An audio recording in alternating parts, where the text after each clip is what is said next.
Hello dear students, मैं धीरज sir welcome करता हूँ आप लोग के अपने यूट्यूब चैनल फिजिक्स पाठशाला में। हम लोग कर रहे हैं अभी क्लास 12th के लिए फिजिक्स के लिए कुछ इम्पोर्टेंट्स जो है वो थ्योरीज के बारे में, जो कि अल्टरनेट होंगे, कहीं से भी किसी भी थ्योरी को उठाया जा सकता है, जो कि आने वाले बोर्ड एग्जाम्स के लिए ज़रूरी हो, इम्पॉर्टेंट हो। ठीक है, आप लोग दिख रहे हैं कि पहले से बोर्ड पर लिखा हुआ है mass energy equivalence relationship. Mass and energy यानी कि अगर किसी भी ऑब्जेक्ट में या किसी भी पार्टिकल में अगर मास हो तो क्या उसमें एनर्जी हो सकता है या नहीं हो सकता है, या वो एनर्जी के रूप में कन्वर्ट हो सकती है या नहीं हो सकती है। तो इस चीज़ के बारे में जो है आइंस्टाइन की जो थ्योरी है, थ्योरी ऑफ रिलेटिविटी, उससे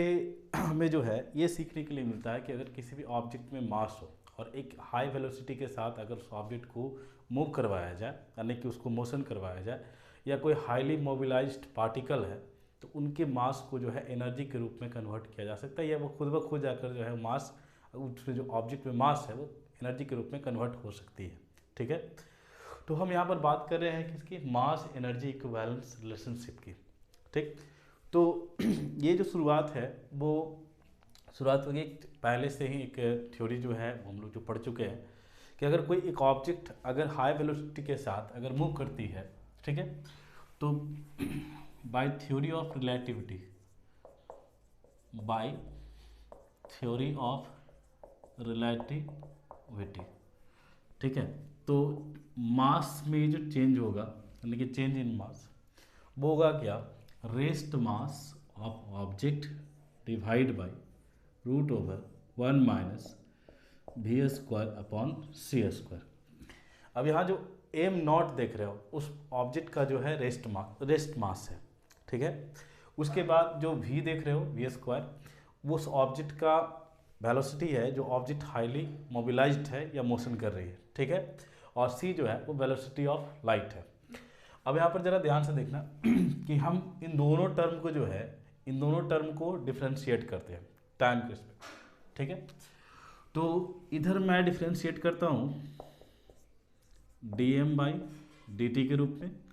और इधर डिफ्रेंशिएट करता हूँ इस पूरे टर्म को D by D T of M not divide by root over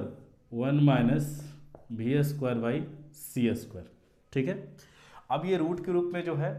वो ऊपर जाएगा, तो इसका पावर कितना होगा, इसका पावर होगा 1/2। तो नीचे 1/2 होगा पावर, ऊपर जाएगा तो क्या होगा -1/2। तो आप इसको क्या लिखोगे D M by D T, तो D M is equal to T of, एक मिनट रुक जाना, अभी इसको कैंसिल नहीं करना है ना, sorry, D by D T of कितना, ये हो जाएगा एम नॉट इंटू कितना 1 minus we square by C square power -1/2। ठीक है जी, इतना हो गया। अब इसके बाद जब इसका डिफ्रेंशिएशन, ये तो रेस्ट मास है तो निकल जाएगा बाहर, तो इसका जब डिफ्रेंशिएशन लेंगे हम लोग, ठीक है, तो इसका अगर हम डिफ्रेंशिएशन एम नॉट को हम बाहर निकालें, रेस्ट मास को बाहर निकालें, कांस्टेंट है, तो यहाँ पर जो है ये हो जाएगा कितना, am not into D by D T of 1 minus we square by C square power -1/2। अब इसका जब डिफ्रेंशिएशन निकालोगे तो इसका डिफ्रेंशिएशन होगा क्या, इसका डिफ्रेंशिएशन आ जाएगा आपको D M by D T. Okay, तो D M by D T आप निकालोगे तो ये मिलेगा आपको कितना, ये मिलेगा आपको D M is equal to M not into -1/2, power जो है वो आगे मल्टीप्लाई होगा, -1/2 इंटू कितना -2v बटा सी स्क्वायर, ठीक, इंटू कितना 1 minus we square by C square का पावर कितना -3/2। ठीक है, ये इसका हो गया डिफरेंशियल फॉर्म। अब यहाँ पर देखना इंटू क्या हो जाएगा डीवी। अब यहाँ पर जो है जब हम इसको आगे बढ़ाएंगे, ये जो टर्म जो ऊपर गया है, ठीक है, यानी कि माइनस के रूप में, इसको हम लोग नीचे फिर से लेकर आएंगे तो ये आएगा कितना, ये आएगा एम नॉट, ठीक है, इनटू माइनस माइनस कितना हो गया प्लस, 2 से 2 क्या हो गया कैंसिल, तो आ जाएगा कितना v by C square divide by 1 minus we square by C square power कितना, पावर प्लस 3/2 इंटू डी, ठीक है। अब यहाँ पर जो है ध्यान देना कि ये जो टर्म है, ये जो टर्म है इस 3/2 है, इसको लिखा जा सकता है कितना, इसको लिखा जाए m not into we into D we divide by C square into 1 minus we square by C square power 1/2 into 1 minus we square by C square, ठीक। 1/2 है, रूट के रूप में लिखा जा सकता है, इसको रूट लिख सकते हो कितना, am not into we into D we divide by C square into ये कितना हो जाएगा आपका ये हो जाएगा आपका 1 minus we square by C square into कितना, इंटू हो जाएगा ये 1 minus we square by C square, हो गया। अब जरा ध्यान से देखना, यहाँ पर एम नॉट, ठीक है, एम नॉट डिवाइड बाई कितना, root over 1 minus we square by C square की जगह पर लिखा जा सकता है कितना, एम लिखा जा सकता है। तो आप यहाँ पर क्या लिखोगे, आप यहाँ पर लिखोगे am not, sorry am not नहीं, एम नॉट तो यहाँ पर इसके साथ चला जाएगा, तो ये हो जाएगा कितना हमारा v इंटू डी वी, ठीक है, इंटू कितना m आगे रहेगा, m का वैल्यू हो गया बेटा कितना सी स्क्वायर। अब यहाँ देखना, इसका एलसीएम लोगे तो कितना आएगा, C square minus we square divide by C square, C square क्या हुआ कैंसिल। अब यहाँ पर अगर मैं इस टर्म को आगे बढ़ाऊँ, ठीक, तो ये आ जाएगा कितना, ये आ जाएगा आपका m इंटू या d M is equal to, निकाल रहा है किसका वैल्यू डी एम का, ठीक है, तो ये आ जाएगा कितना, ये आ जाएगा m into we into D we divide by C square minus कितना वी स्क्वायर, तो M V into D M sorry D V is equal to कितना हो जाएगा, इज इक्वल टू हो जाएगा आपका C square minus we square into D M. इसको equation 1 करके छोड़ दो, ठीक है। अब देखो किसी भी ऑब्जेक्ट के ऊपर अगर फोर्स लगे तो उस ऑब्जेक्ट का, अगर मान लो कोई ऑब्जेक्ट है और मूवमेंट कर रहा है, अगर उसको और हम अगर फोर्स मूवमेंट को बढ़ाना चाहते हैं, यानी कि उसके मोमेंटम को इंक्रीज करना चाहते हैं, तो उसके ऊपर फोर्स लगाना पड़ेगा, ठीक है। इफ एक्सटर्नल फोर्स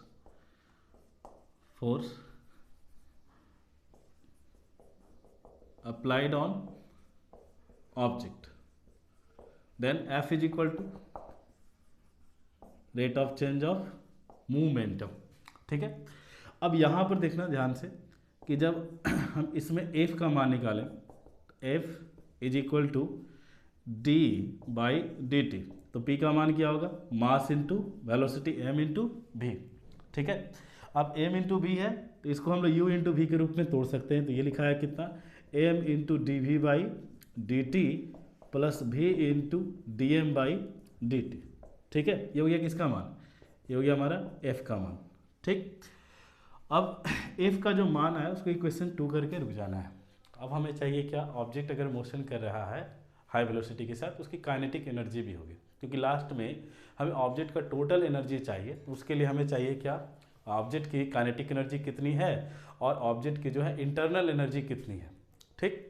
तो यहाँ पर काइनेटिक एनर्जी के लिए जाएंगे, तो काइनेटिक एनर्जी मान लो कि अगर हम फोर्स लगा रहे हैं तो फोर्स लगाने के बाद ऑब्जेक्ट का कुछ जो है वो डिस्प्लेसमेंट जरूर होगा, ठीक है, जो फोर्स के कारण से होगा। फोर्स के कारण से जो डिस्प्लेसमेंट होगा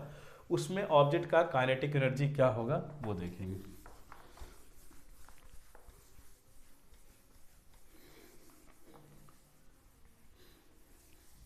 तो देखो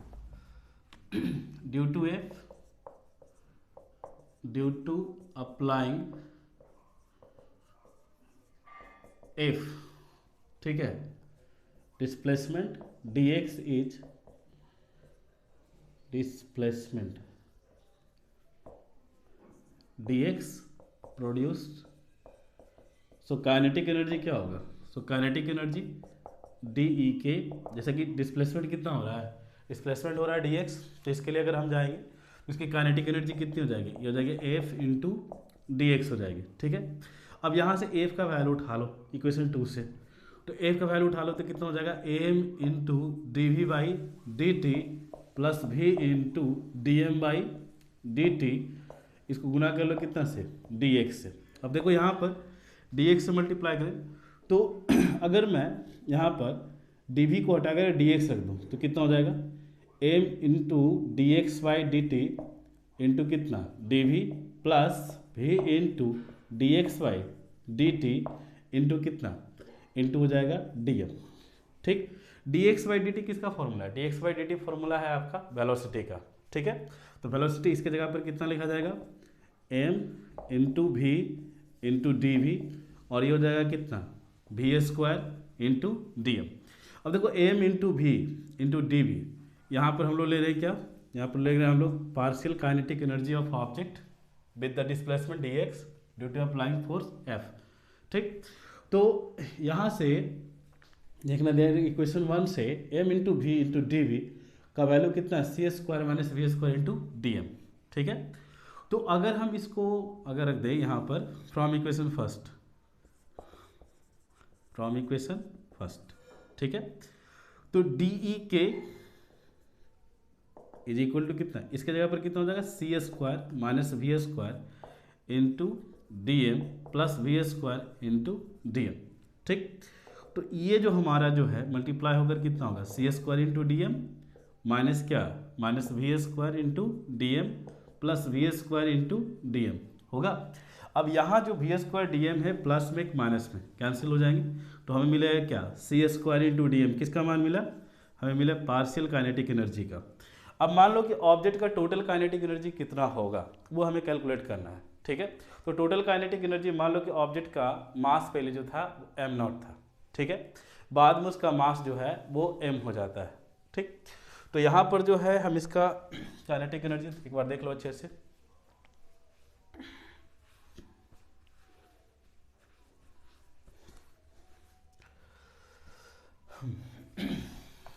तो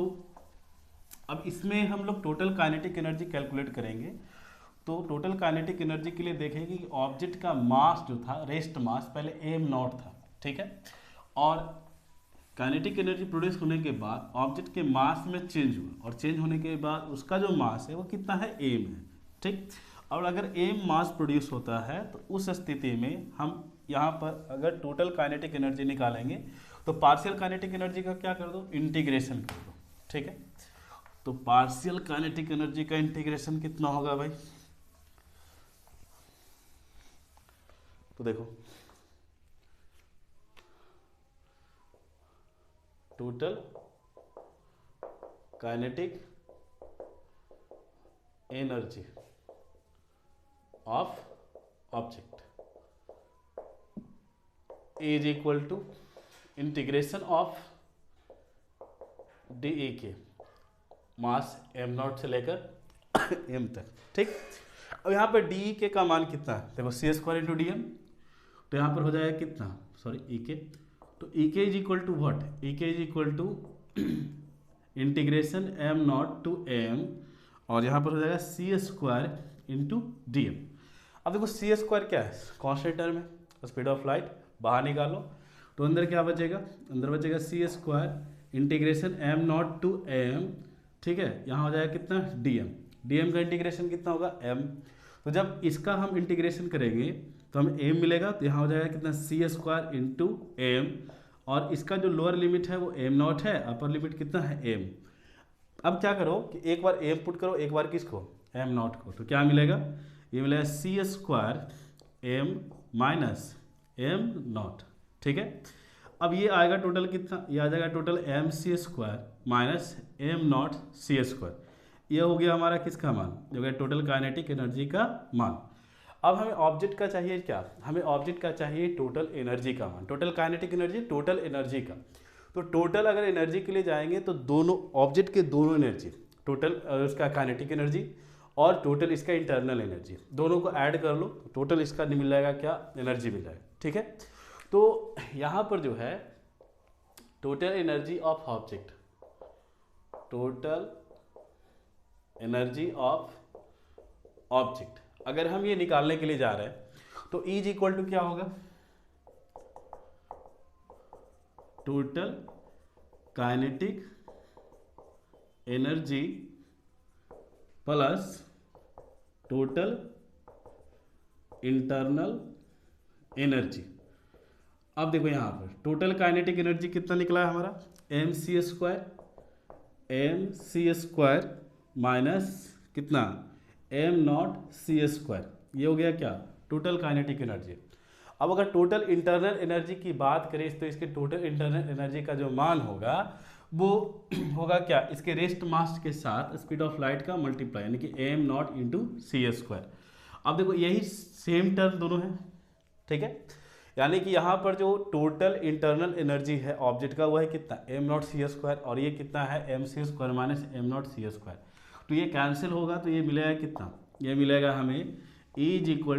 mc²। यही हमारा क्या, यही हमारा है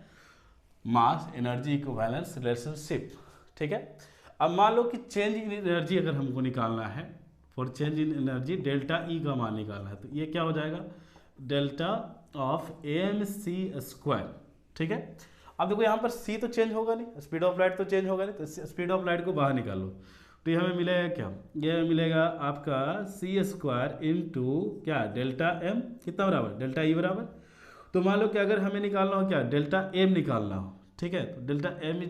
= आप निकाल सकते हो क्या, डेल्टा m निकालना हो, एक मिनट रुक जाओ, c² है तो हाँ डेल्टा m यानी कि चेंज इन मास, तो ये कितना हो जाएगा, डेल्टा E अपॉन कितना c²।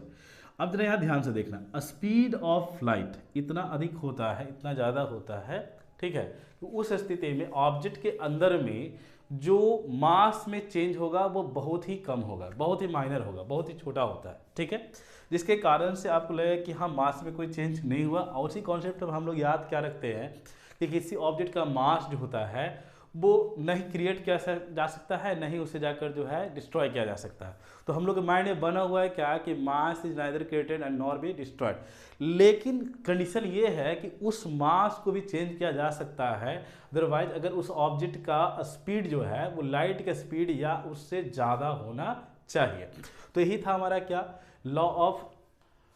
Mass energy equivalence relationship, जो कि निकला किसके आधार पर, थ्योरी ऑफ रिलेटिविटी, ठीक है। हमारा मेन यहाँ पर है mc², यही हमारा क्या है, mass energy law of equivalence, ठीक है, इक्विवेलेंस या रिलेशनशिप भी कर सकते हो, ठीक है। तो बच्चों मिलते हैं अपने नेक्स्ट वीडियो में इस तरह के थ्योरीज के साथ, तब तक के लिए जय हिंद।